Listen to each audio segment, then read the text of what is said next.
So just a quick introduction to this episode 5, this halfway point review of the Better World Leaders podcast.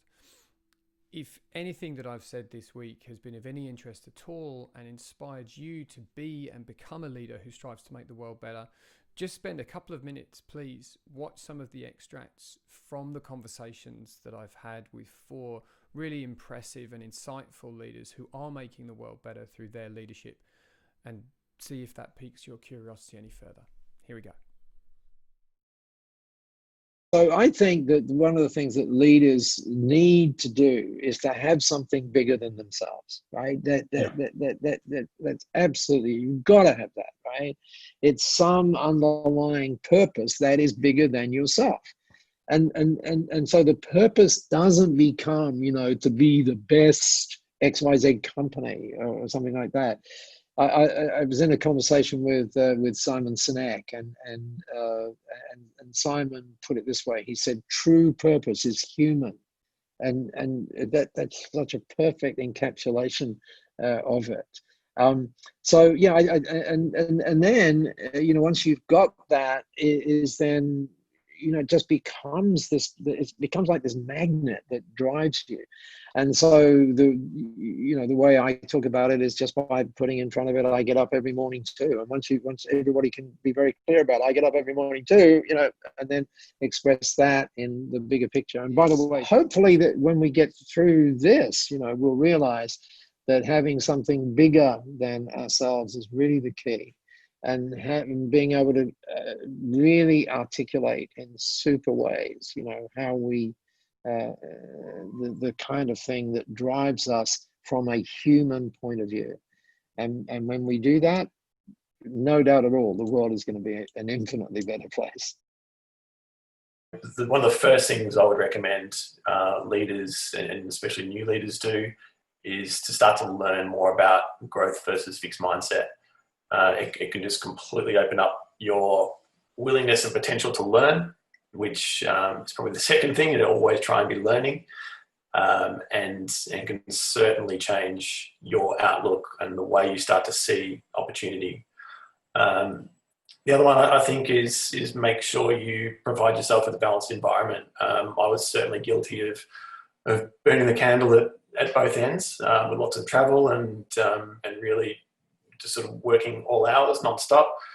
And I just learned through experience that actually the more balanced I became, and by staying home and having breakfast with my kids rather than being in the office at 6:30 in the morning, I actually still got more done and actually enjoyed life more, and I became a better leader, and the world didn't fall apart. And so finding that balance, being okay to say to the people around you that you've got to go pick the kids up from school, or you've got to go and play footy because it's something you still do and it's still really important to you and it helps you relieve stress. Whatever it is, I think it's really important to make sure you have balance as well. So I would say growth mindset, keep learning and find balance. And then being okay with failure. And like I said earlier, I was someone that had a really big fear of failure, and suddenly just the different perspective and the way you see that and the opportunity that it presents, it just opens things up and really does create much more room for growth. When we're looking at leadership, we hate the over-practice, over-rehearsed delivery of information that we hear from some politicians and CEOs, and because it loses that human aspect of communicating to someone. You're not looking someone in the eye, or you've rehearsed your speech so much that when a question gets asked in a slightly different context for information, you can't answer that because you're not across your content, you're across your rehearsed speech.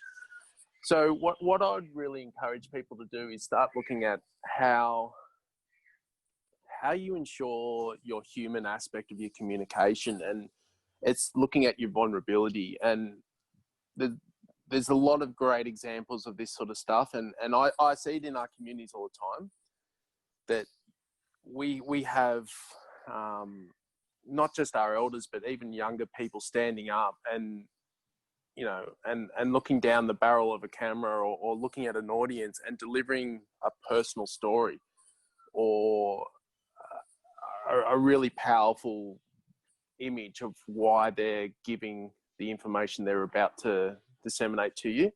And it gives you this context, and it gives you this person and this humanity that you're grabbing onto, this vulnerability, that then when you're getting the information, even if it's a little bit more rehearsed, it's given you this context of where it's come from. And that's a really powerful tool. You need to have a catalyst, I suppose, for most missions in life, most exercises in life. And usually there's one voice, maybe, that starts that, but collectively we affect change. So every voice matters, but collectively together we are better. So everybody, in effect, is a leader in their own right. No one should really be taking the spotlight away from the next person. It is not about you. It is about the end mission. It's about bringing people up. It's about making people better, making the world a better place, supporting each other. And great leaders do all of those things. They put their own self aside to support others, to bring up others. And it's done, I think, without effort. It's done sort of naturally. And I think the best leaders you gravitate to them. There's sort of something, there's an energy about them, humbleness about them. You know exactly what they're there to do. And they have people just following them unintentionally. It's just, they're so clear in what they're trying to achieve that they create a movement around them. But not because it's about them, but because it's about the greater good. I really hope that you've took some inspiration, some insight, something that you can immediately apply to your leadership just from those, valuable, sort of gold examples of great leadership. And if your curiosity's been piqued, you can go and either listen to episode 5 and sort of get more extended extracts from these conversations, or go back through episodes 1, 2, 3, or 4, pick whichever of those leaders stood out to you the most and listen to the conversation in full. Thank you.